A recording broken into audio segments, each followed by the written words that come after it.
Hello दोस्तों, कैसे हैं आप लोग।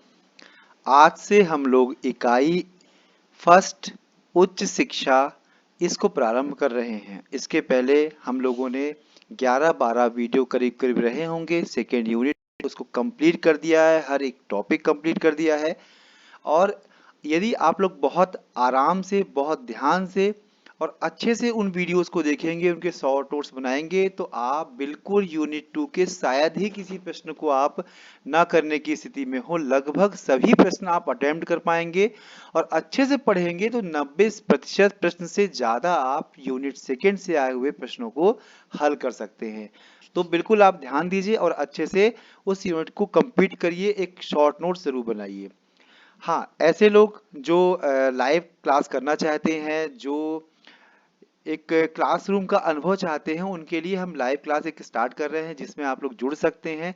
एक लाइव क्लास में क्वेश्चंस कर सकते हैं, अपने चीज़ों को समझ सकते हैं, यदि कोई क्वारीज हो वो पूछ सकते हैं। एक मतलब एक वर्चुअल क्लासरूम की तरह वो होगा, जो गूगल मीट या मोबाइल एप्लीकेशन पर क्लास ली जाएगी।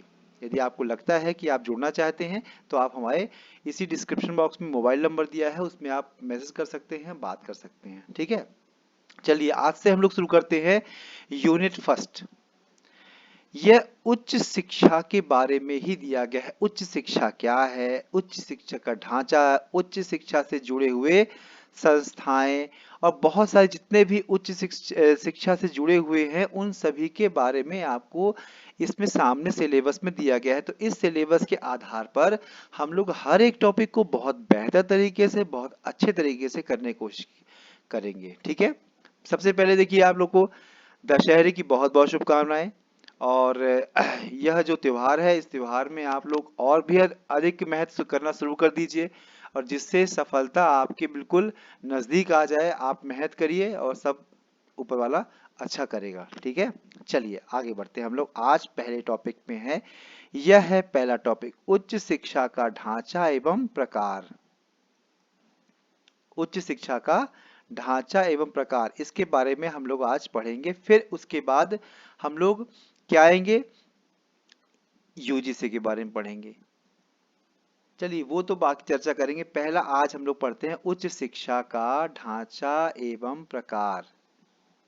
ठीक है, ये अब देखिए, सबसे पहले किसी भी टॉपिक को शुरुआत करने से पहले उसका बैकग्राउंड जानना बहुत आवश्यक होता है। कभी कभी सीधे सीधे प्रश्न भी बन जाते हैं कि उच्च शिक्षा का प्राचीन काल में सबसे पहले कहाँ शुरू हुआ, या प्राचीन जो विश्वविद्यालय है उसका नाम बताइए, वो कहाँ स्थित है। ये छोटी छोटी चीजें आपको देखने को बहुत बेहतर तरीके से क्वेश्चन में आ सकती हैं, क्योंकि एमपीपीएससी है वो कोई भी सामान्य क्वेश्चन के अलावा अलग टाइप के प्रश्न भी पूछ सकता है।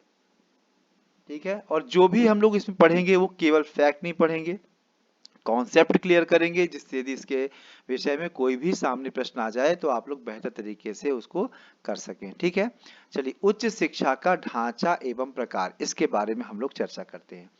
देखिए, सबसे पहले हम लोग उसका इतिहास पढ़ेंगे। एक्चुअली ये जो भारत में विश्वविद्यालय आए, इनका सबसे पहले इतिहास क्या था, क्या प्राचीन विश्वविद्यालय कौन है। वर्तमान में भारत में जो अविभाजित भारत है, उसका सबसे प्राचीन विश्वविद्यालय कौन सा है। भारत का सबसे प्राचीन विश्वविद्यालय क्या है, विश्व का प्राचीन विश्वविद्यालय कौन सा है। इन सब के बारे में सीधा सीधा प्रश्न आयोग कर सकता है। देखिए, आप भी जानते हैं कि सब 2700 वर्ष पूर्व भारत में तक्षशिला विश्व का पहला विश्वविद्यालय स्थापित किया गया था, जो कि आज पाकिस्तान के सिंध प्रांत में है। और उसके बाद 2300 वर्ष पूर्व नालंदा विश्वविद्यालय की स्थापना हुई, जो बिहार में है। ये दोनों विश्वविद्यालय के बारे में आप लोग बहुत संक्षिप्त रूप से पढ़िएगा। जो हम इतना बता दिए हैं उतना काफी। यदि आपको लगता है कि और कुछ पढ़ना है तो आप लोग और जानकारी भी एक नेट में डालकर अपना कंफर्मेशन कर सकते हैं। ठीक है, कोई भी टॉपिक हो, उस टॉपिक के बारे में आपको विस्तृत जानकारी करना एक याद करने का तरीका है। यदि केवल फैक्ट करेंगे तो वो जो दिमाग होगा केवल उस याद करने के आधार पर ही समझ पाएगा। अब देखिए जो 2700 वर्ष पूर्व वो भारत के तक्षशिला जो विश्वविद्यालय है वो विश्वविद्यालय बना, और 2300 वर्ष पूर्व नालंदा विश्वविद्यालय ये बिहार में है, इसकी स्थापना हुई। यहाँ पर विभिन्न प्रकार के विषय थे, ज्ञान, विज्ञान, तकनीकी, गणित, खगोल, भौतिकी, राजनीति शास्त्र, अर्थशास्त्र, इतने सारे बहुत सारे विषय आपको उसमें देखने को मिले थे जिसमें शिक्षा उनको मिलती थी। उसके बाद क्या हुआ, देखिए उसके बाद क्या हुआ, बहुत, ये प्राचीन काल का हमने एक संक्षिप्त बताया। उसके बाद एक बीच का बहुत भाग आया जिसमें से विदेशी आक्रमणकारियों ने आक्रमण किया, बहुत अस्त व्यस्त हो गया, हमारी संस्कृति थोड़ा सा अव्यवस्थित हो गई। जो इस तरह के संस्थान थे, इन संस्थानों को भी तोड़ फोड़ करके नष्ट कर दिया गया। इसके बाद एक बहुत लंबा समय बीत गया, 2000 2500 वर्ष के पश्चात जो वर्तमान का शिक्षा का प्रारूप है उसके बारे में हम लोग चर्चा करेंगे।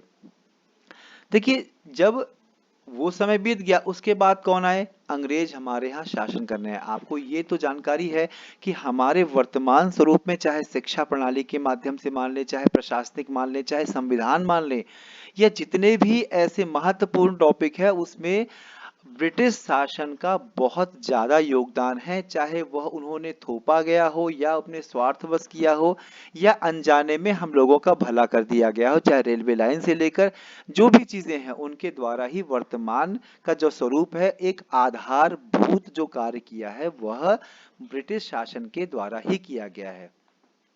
देखिए इसमें उन्होंने क्या है करने के बाद एक बहुत महत्वपूर्ण कमीशन आया, वह 14 जुलाई 1964 को कोठारी कमीशन एक व्यवस्थित रूप से बना, और उसके पहले 1948 में बनी राधाकृष्णन कमीशन ने उच्च शिक्षा पर विचार किया। वहीं मुदालियार कमीशन ने केवल माध्यमिक शिक्षा पर विचार किया। ये हमने केवल एज ए इंट्रोडक्शन दिया, अब इनको topic to topic year wise करने की कोशिश करेंगे।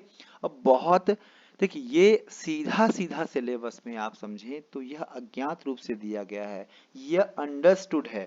यदि हम इसको नहीं पढ़ेंगे तो इससे भी प्रश्न सीधा सीधा बन सकता है, तो इनको हम लोग करने की कोशिश जरूर करें। देखिए भारत में स्वतंत्रता के पूर्व शिक्षा समितियां, देखिए हम जो शिक्षा समिति को दो भागों में बांटेंगे, एक इंडिपेंडेंट के प्रीवियस काल का होगा और इंडिपेंडेंट के एक बाद का, मतलब पोस्ट, ये पोस्ट हो गया इंडिपेंडेंट और ये प्री हो गया।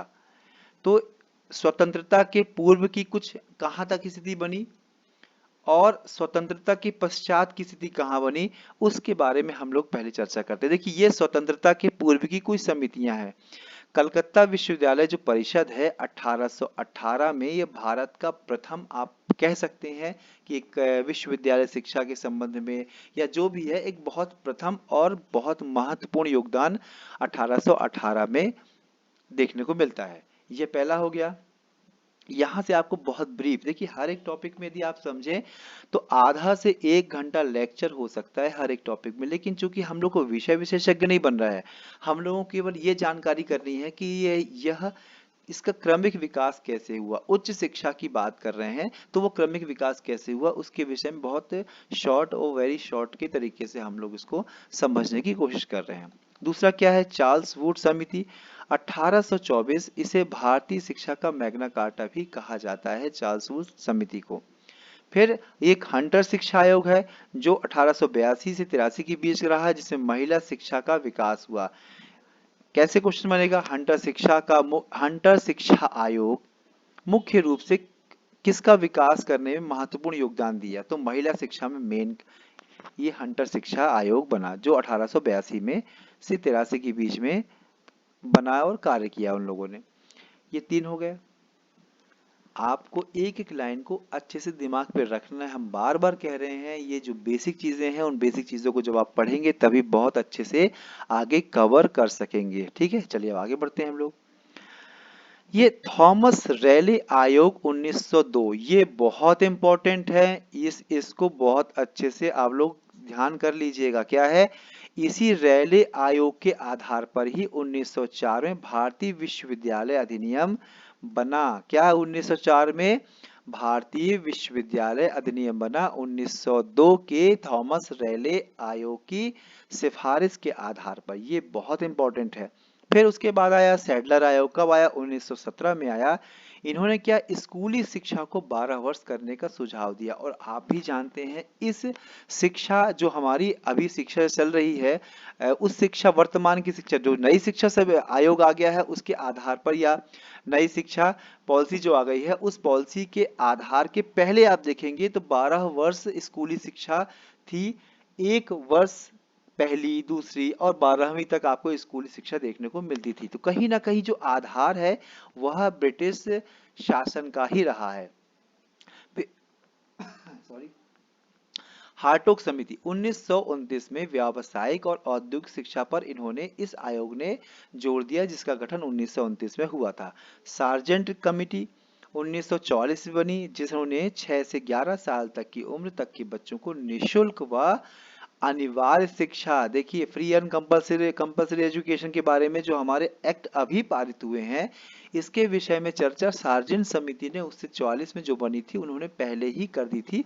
हाँ, उस समय उम्र का हो सकता है अलग हो, लेकिन यह 6 से 11 वर्ष तक के लिए बच्चों के लिए कही गई थी कि इनको निःशुल्क और अनिवार्य शिक्षा होनी चाहिए। यह पूरी स्थिति क्या हो गई?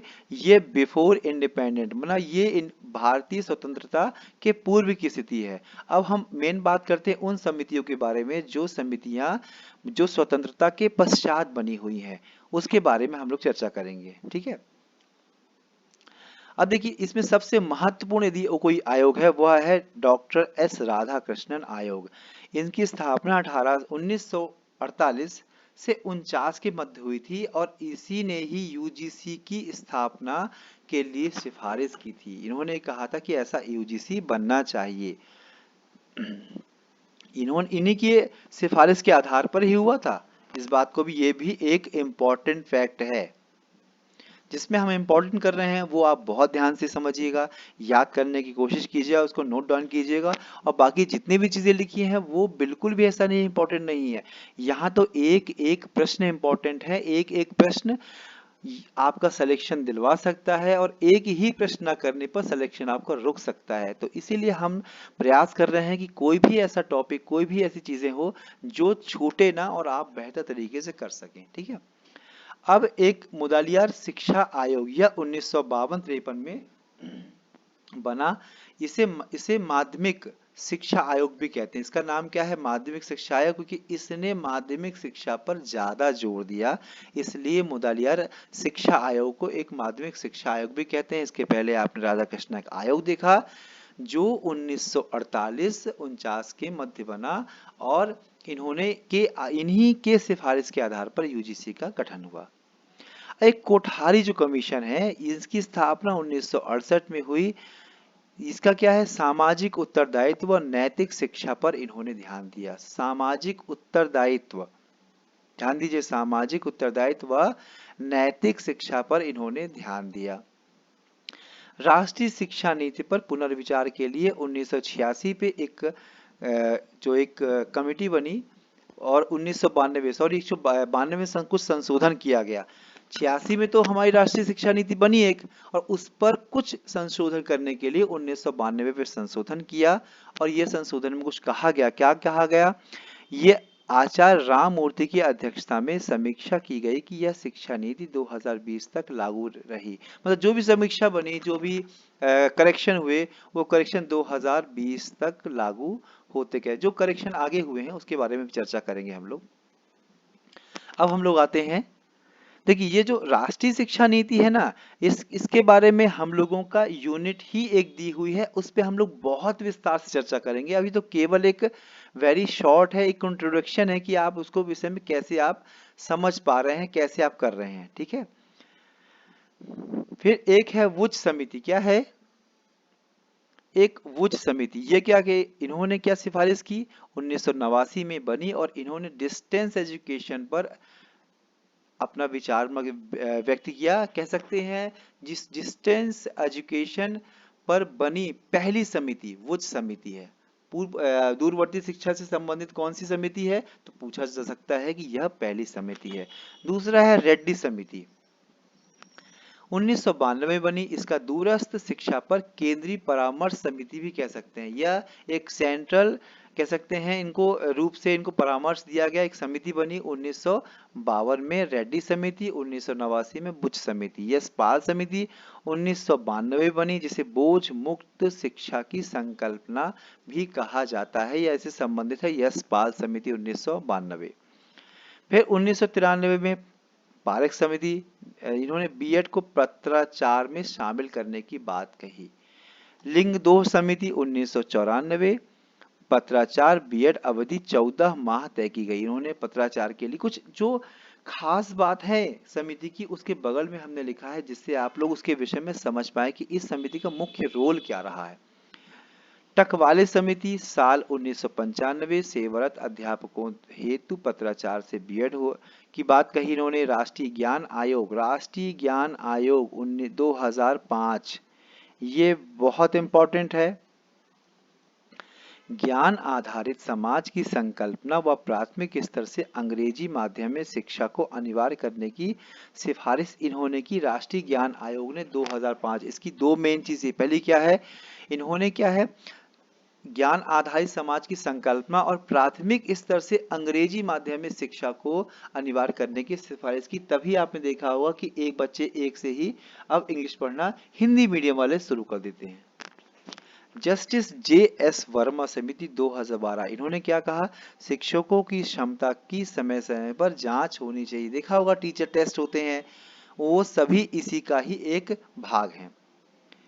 राष्ट्रीय शिक्षा समिति 2020 और अंतिम में जो पड़ाव आता है वो आता है राष्ट्रीय शिक्षा समिति 2020-2017 का मसौदा तैयार करने के लिए अंतरिक्ष वैज्ञानिक पद्म विभूषण डॉक्टर के कस्तूरी रंगन की अध्यक्षता में 9 सदस्यीय समिति गठन की गई और इसे 2020 में लागू किया गया। ये तो आप लोग अच्छे समझ गए कि 2020 में न्यू एजुकेशन पॉलिसी है, उसी के बारे में हम चर्चा कर रहे हैं। ये पूरा एक बहुत ब्रीफ में आपको लगता होगा सर इसकी आवश्यकता क्या है, ये तो बहुत ज्यादा है या इसमें कैसे होगा, लेकिन आप समझिए इस प्रकार का कोई भी वो प्रश्न पूछ सकते हैं कि वे कहीं ना कहीं विकास के बारे में कि उच्च शिक्षा कैसे विकसित हुई। ठीक है, चलिए अब हम लोग आते हैं सीधे उच्च शिक्षा की संरचना, जो एग्जैक्ट आपके सिलेबस में सामने ही दिया है, संरचना और प्रकार। देखिए जो संरचना है, संरचना कैसी होती है, संरचना तात्पर्य होता है जो उच्च शिक्षा चल रही है, उच्च शिक्षा की संरचना कितने प्रकार की हो सकती है। सामान्यतः यदि हम लोग देखें तो यह 3 प्रकार की होती है। कौन सी? पहली, गैर औपचारिक शिक्षा, औपचारिकता के बिना शिक्षा, मतलब शिक्षा तो हम दे रहे हैं लेकिन औपचारिक नहीं है। इसके लिए आपको क्लासरूम में नहीं बैठना है, इसके लिए आपको कोई विशेष डिग्री आपको लेने की आवश्यकता नहीं है। आप एक गैर औपचारिक रूप से शिक्षा ले सकते हैं। और यदि गैर औपचारिक शिक्षा की बात करें तो इसमें क्या होगा, देखा होगा एक मूक कार्यक्रम है जो अंतर्राष्ट्रीय स्तर पे भी चलता है। यह गैर औपचारिक शिक्षा के रूप में जाना जाता है। बहुत अच्छा है, कभी इसका आप फुल फॉर्म देखिएगा, आप नेट में सर्च कीजिएगा तो आपको अच्छे समझ में आएगा कि हम मूक किस के बारे में बात कर रहे हैं। और कहीं ना कहीं एक दूरस्थ जो शिक्षा है वो भी एक गैर औपचारिक शिक्षा के रूप में भी आती है। बहुत सारे डिप्लोमा होते हैं, बहुत सारे सर्टिफिकेट कोर्स होते हैं, यह भी गैर औपचारिक शिक्षा में देखने को मिलते हैं। ठीक है, फिर सेकेंड नंबर पे क्या आ गया, ये सेकेंड नंबर पे देखेंगे आप तो सेकेंड नंबर पे है आपका अनौपचारिक शिक्षा। मतलब ये किसी प्रकार की कोई डिग्री नहीं है, किसी प्रकार कोई न दूरस्थ है न ही किसी प्रकार का औपचारिक है, यह केवल आप जीवन भर सीखते चलें। सिंपल सा है, यदि मोबाइल आपने पहली बार खरीदा है तो मोबाइल आप उसको देखेंगे, धीमे धीमे उसको सीख जाएंगे। तो यह भी एक सीखने की प्रक्रिया है जो जो कहीं ना कहीं मनुष्य के परिवेश से आती है और आजन्म चलने वाली प्रक्रिया है अनौपचारिक शिक्षा। तीसरा जो मेन पार्ट आता है वो कहलाता है अनौपचारिक शिक्षा। ठीक है, ये अनौपचारिक शिक्षा है थर्ड नंबर। इसको ध्यान से देखेंगे आप तो यही आज के समय में जो हम लोग degree, diploma, certificates, PG, UG सब करते हैं वो कहलाती है चार दीवारी के अंदर किसी संगठित संस्था के माध्यम से प्राप्त शिक्षा, जैसे किसी महाविद्यालय या विश्वविद्यालय से प्राप्त शिक्षा को ही औपचारिक शिक्षा के अंतर्गत माना गया है। तीन प्रकार की हो, गैर औपचारिक हो गई, अनौपचारिक हो गई और औपचारिक शिक्षा। तीन प्रकार की शिक्षा है। इसमें देखा होगा ना, बीए, एमए, एमएड जो भी है, pre doctor, PhD, philosophy, MPhil, इस तरह की जितने भी चीज शिक्षाएं हैं ये आपको किस मिलेंगी, यह आपको देखने को मिलेगी औपचारिक शिक्षा में। ठीक, क्लियर हो गया यहाँ तक? कोई भी कंफ्यूजन हो आप लोग सीधे पूछ सकते हैं हमसे। अब यदि उच्च शिक्षा का प्रकार, अभी हमने क्या पढ़ा है, संरचना पढ़ी है। क्या पढ़ी है अभी हमने? संरचना पढ़ी है। अब संरचना के बाद हम लोग उसके प्रकार पढ़ेंगे। साफ साफ आपके सिलेबस में दिया हुआ है, आप सिलेबस में देखेंगे ध्यान से तो आप देखिए आपको सिलेबस दिखाते हैं। देखिए सिलेबस में ध्यान से देखिए क्या दिया हुआ है।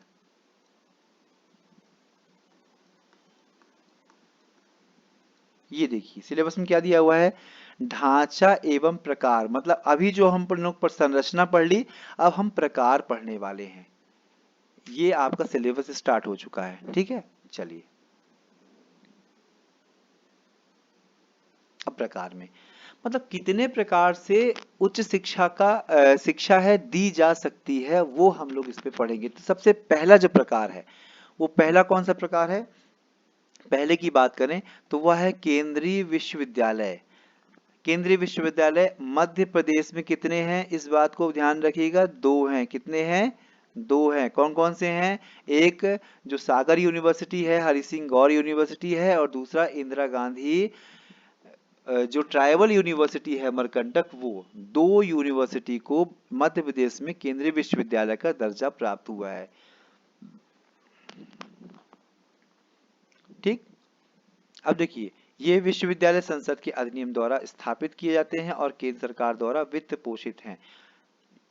ये सेकंड आपका, ये फर्स्ट हो गया, ये सेकंड की बात करते हैं। फर्स्ट क्लियर हो गया आपको, ये विश्वविद्यालय संसद के अधिनियम द्वारा स्थापित किए जाते हैं जिन्हें केंद्रीय विश्वविद्यालय कहेंगे। दूसरा पॉइंट कौन सा है? राष्ट्रीय महत्व के संस्थान। इसमें क्या है, विशेष जो कम से कम एक नेशनल इंटरेस्ट है उसके उसके संस्थान कुछ दिए हैं, इसके द्वारा भी डिग्री दी जाती है। जैसे आईआईटी हो गई, एनआईटी हो गई, आईआईएम हो गया। ठीक है, ये सब संस्थान आप देखेंगे, इन संस्थानों के द्वारा कोई डिग्री दी जाएगी। तो यह उच्च शिक्षा का दूसरा प्रकार हो गया। हम तीसरी प्रकार की बात करें, यदि यहाँ पर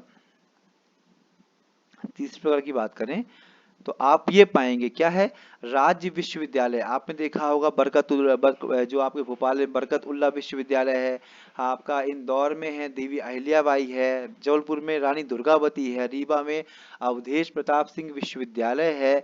यह सब राज्य विश्वविद्यालय है। इनकी स्थापना राज्य विधानमंडल के अधिनियम द्वारा स्थापित की जाती है। मतलब देखिए जो केंद्रीय विश्वविद्यालय है वो संसद स्थापित करेगी। कौन करेगी?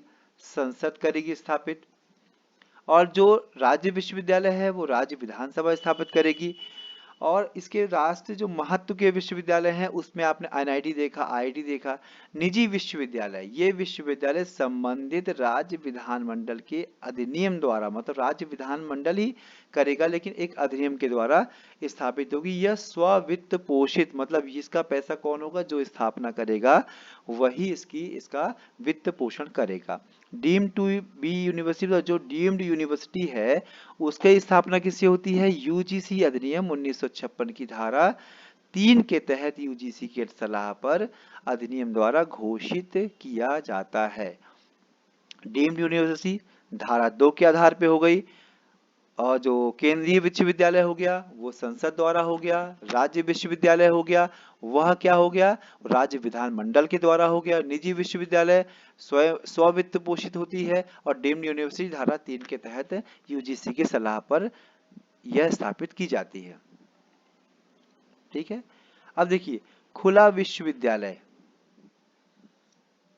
Open university. इस ओपन यूनिवर्सिटी के बारे में देखेंगे तो पहला खुला विश्वविद्यालय हैदराबाद, आंध्र प्रदेश, वर्तमान में तेलंगाना है। ओपन विश्वविद्यालय की स्थापना 1882 में की गई थी। पहला कहाँ पे है? आंसर में आंध्र प्रदेश। देखिए बहुत से आप क्वेश्चन देखे होंगे उसमें डायरेक्ट आंध्र प्रदेश आ रहा है,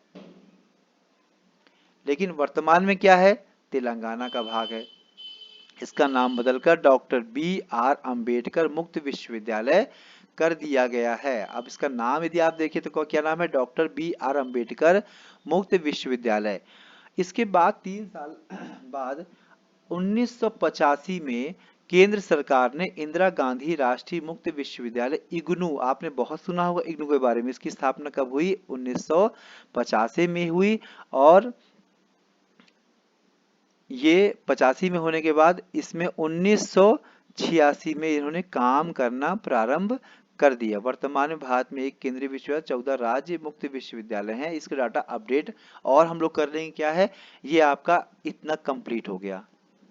ठीक, चलिए अब नेक्स्ट आते हैं हम लोग। कितनी यूनिवर्सिटी है हम लोग की, कौन कौन सी है, एक सेंट्रल यूनिवर्सिटीज हो गई, सेंट्रल ओपन यूनिवर्सिटी हो गई, नेशनल इंपॉर्टेंस के इंस्टीट्यूट हो गए, स्टेट पब्लिक हो गई, institution under the legislature act मतलब वही विधानसभा वाले में हो गए, स्टेट ओपन यूनिवर्सिटी हो गई, स्टेट प्राइवेट यूनिवर्सिटी हो गई, स्टेट प्राइवेट ओपन यूनिवर्सिटी हो गई। ये कौन सी है, यदि इसकी बात करें तो भोज विश्वविद्यालय हमारे मध्य प्रदेश में ये इसका उदाहरण है। डीम्ड यूनिवर्सिटी क्या है, ये भी गवर्नमेंट है। डीम्ड यूनिवर्सिटी गवर्नमेंट एडेड है, मतलब सरकार के द्वारा मदद की जाती है। डीम्ड यूनिवर्सिटी प्राइवेट है, और इन टोटल आप करेंगे तो इसकी संख्या मायने नहीं रखती, केवल आपको पता होना चाहिए ये कौन कौन सी है। ये कंप्लीट आपका पहला टॉपिक क्लियर हो गया, आपका पहला टॉपिक टोटल क्लियर हो गया, जिसमें आप लोग समझ पाए कि यह उच्च शिक्षा का विकास कैसे हुआ। और उच्च शिक्षा के विकास के बाद यदि आप लोग देखें तो इसके बाद क्या हो, विकास के बाद सेकेंड टॉपिक क्या हो गया, इसका संरचना, तीसरा टॉपिक इसका प्रकार। ये पहला आपका कंप्लीट हो गया। यदि आपको कोई क्वेरीज करनी है तो इस मोबाइल नंबर है आपका डिस्क्रिप्शन बॉक्स में, उसमें कर सकते हैं, मैसेज कर सकते हैं। लाइव क्लास ज्वाइन करनी यदि आपको, तो लाइव क्लास के लिए भी आप हमें मैसेज या इसकी जानकारी चाहिए तो आप उसमें कॉल या मैसेज कर सकते हैं। ठीक है, इसके बाद हम जल्दी सेकेंड टॉपिक लेके आएंगे। ऐसे ही करके फर्स्ट यूनिट को जल्दी खत्म करने की कोशिश करेंगे, फिर हम लोग नेक्स्ट यूनिट में पहुंचेंगे। Okay, thank you very much.